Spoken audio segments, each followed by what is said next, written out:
el mismo lugar del bosque de Compiègne. La venganza es dulce.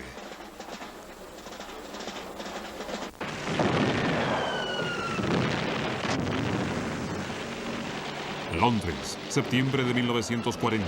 Inglaterra es bombardeada todas las noches en forma intensa.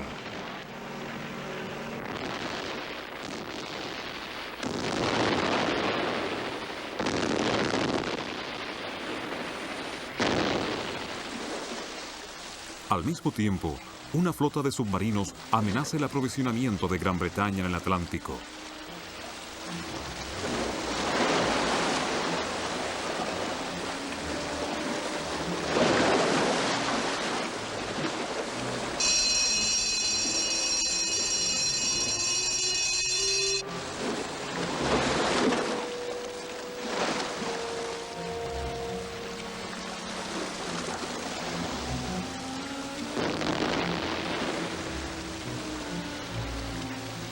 Gran Bretaña está aislada, sola. La situación en Inglaterra es desesperada. Hemos ganado la guerra. Revertir la situación es imposible.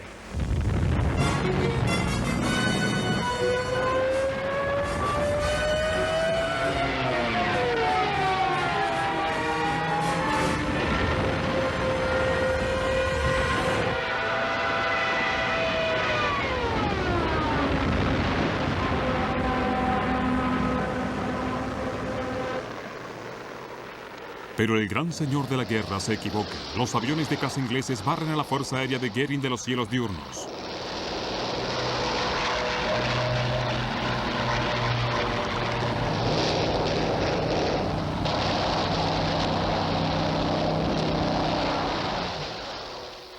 La operación León Marino, la invasión de Inglaterra, se pospone.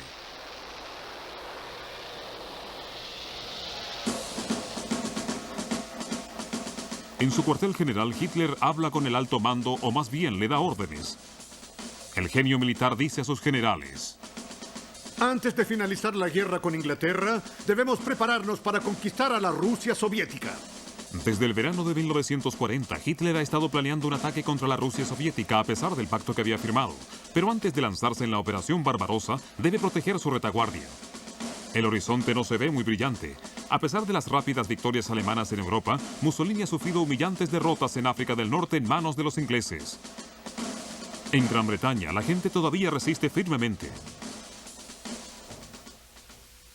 En España, Franco no desea prestar ayuda. Para forzarle la mano, Hitler va a reunirse con él en la frontera española. ¿Acaso no le ayudó a Franco en la guerra civil?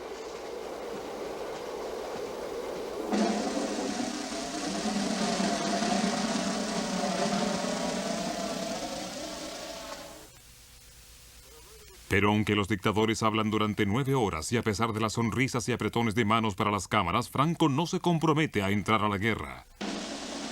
Luego, el anciano Pétain firma un acuerdo traicionero. Tampoco está dispuesto a que Francia le declare la guerra a Inglaterra. Más tarde, en Florencia, Hitler se entera que su amigo Mussolini ha actuado a sus espaldas y ha invadido Grecia, solo para ser derrotado. De modo que antes de lanzar su ataque contra la Unión Soviética, el Führer invade Yugoslavia y Grecia. La Operación Barbarossa se pospone por 4 semanas. Bulgaria, Rumania y Hungría se han convertido en satélites de Alemania y la cruz gamada flamea sobre la Acrópolis en Atenas. El señor de la guerra establece su nuevo cuartel general, el Volchanza o Guarida del Lobo, cerca de Rastenburg, en un remoto bosque de la Prusia Oriental. Desde allí dirige la estrategia de la gran batalla contra Rusia. Las divisiones alemanas atacan en un frente de 1.600 kilómetros desde el Báltico hasta el Mar Negro.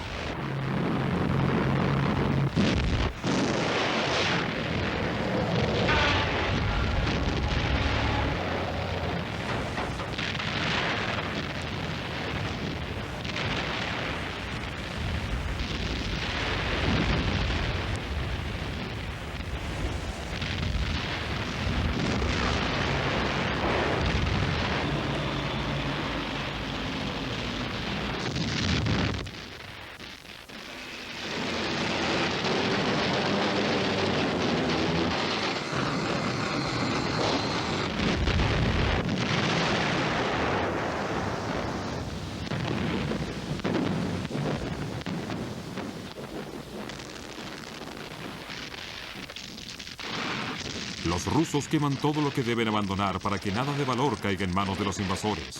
Es la política de la tierra quemada.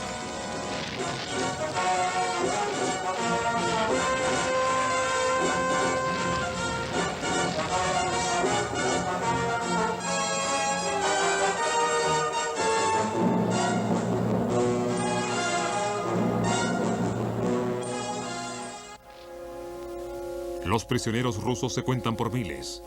Dice el mariscal Goering: en los campamentos, los prisioneros de guerra rusos han comenzado a comerse unos a otros.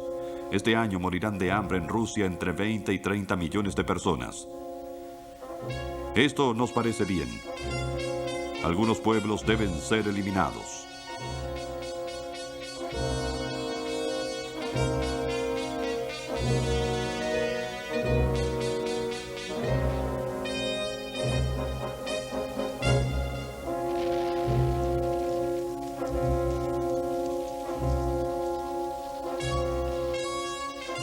Tres meses después, todo parece indicar que las dos ciudades más importantes de Rusia, Moscú y Leningrado, van a caer.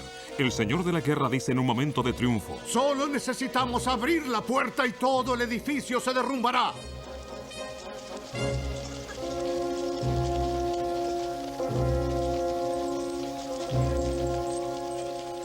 ¿Y acaso no es cierto que el señor de la guerra siempre tiene razón? Pero ninguna de las dos ciudades cae. El ejército rojo lucha con una ferocidad que los alemanes no habían visto hasta entonces. La campaña tiene 4 semanas de atraso. Las 4 semanas fatales que Hitler perdió cuando masacró Yugoslavia y luego a Grecia. El cruel invierno ruso empantana al ejército alemán, invencible hasta ese momento. Las tropas de Hitler no tienen ni la ropa ni el equipamiento adecuados. El genio militar olvidó hacer planes para una campaña invernal.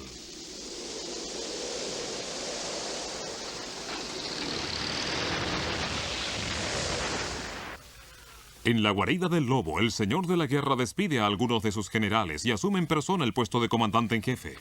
Lo explica así: el mando operacional puede hacerlo cualquiera. Pero educar al ejército al estilo nacionalsocialista, no conozco a ningún general que pueda hacerlo mejor que yo. Por eso he decidido hacerme cargo personalmente del mando del ejército. 7 de diciembre de 1941, Japón ataca repentinamente a Estados Unidos en Pearl Harbor, en el Pacífico. 4 días después, Hitler le declara la guerra a los norteamericanos. Un nuevo y gran poder entra en escena.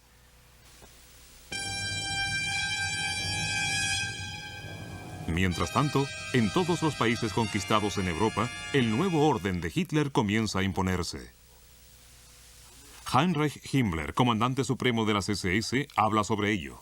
Nos vamos a apoderar de la sangre aria que haya en los pueblos. Aun cuando debamos, si es necesario, robarles a sus hijos y criarlos con nosotros. Si los demás pueblos viven con bienestar y si mueren de hambre, solo me interesa cuando los necesitamos como esclavos para nuestra cultura. Me da igual si en la construcción de un foso antitanque mueren por debilitamiento 10.000 mujeres rusas. Solo me interesa en relación a que con ello demorará el término de la construcción del foso. Erich Koch, comisario del Reich para Ucrania, dice: somos la raza dominante. Y por lo mismo debemos recordar que el más mínimo obrero alemán es biológica y racialmente 1000 veces mejor que la población local. Toda población usualmente considerada elemento indeseable, como los judíos, la mayoría de los eslavos y los gitanos, deben ser exterminados mediante el asesinato o haciéndolos trabajar hasta morir. Los nazis se llevan todo lo que encuentran en los países que han ocupado. Los alimentos es lo primero que se envía a Alemania. Hermann Göring le dice a sus subordinados: deben encontrar todo lo que al pueblo alemán le pueda servir y enviarlo a Alemania. Tengo pensado saquear a gran escala. De esa forma, Göring roba cientos de tesoros artísticos de los museos y galerías de los países aterrorizados para su colección personal. También miles y miles de seres humanos son trasladados desde los países ocupados a Alemania para ser usados en trabajos forzados en las minas, campos y fábricas. Se crea un enorme ejército de esclavos que debe trabajar en condiciones espantosas para la raza dominante. 7,5 millones de civiles de todas partes de Europa son prácticamente esclavos del Tercer Reich. A ello hay que agregar 2 millones en prisioneros de guerra.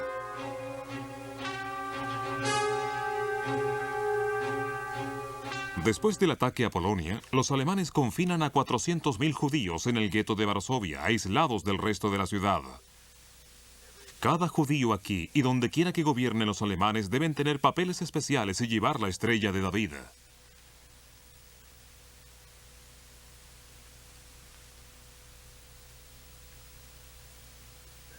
Se les permite solo la cantidad de alimentos que malamente permita sobrevivir a la mitad de ellos.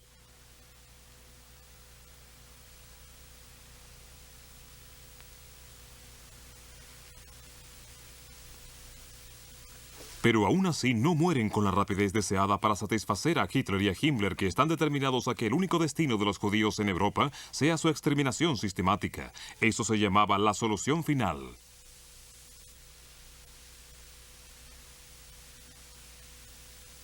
Todos los días en el gueto los judíos son recogidos en sus casas o en las calles.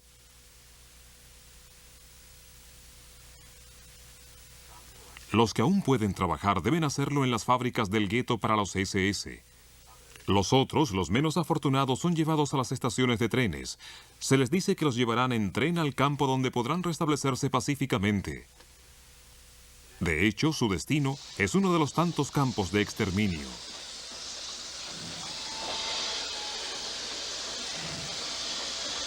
Las ruedas de los trenes de la muerte avanzan no solo en Polonia, sino en toda la Europa nazi. Esta película fue filmada por un camarógrafo de la SS en Holanda.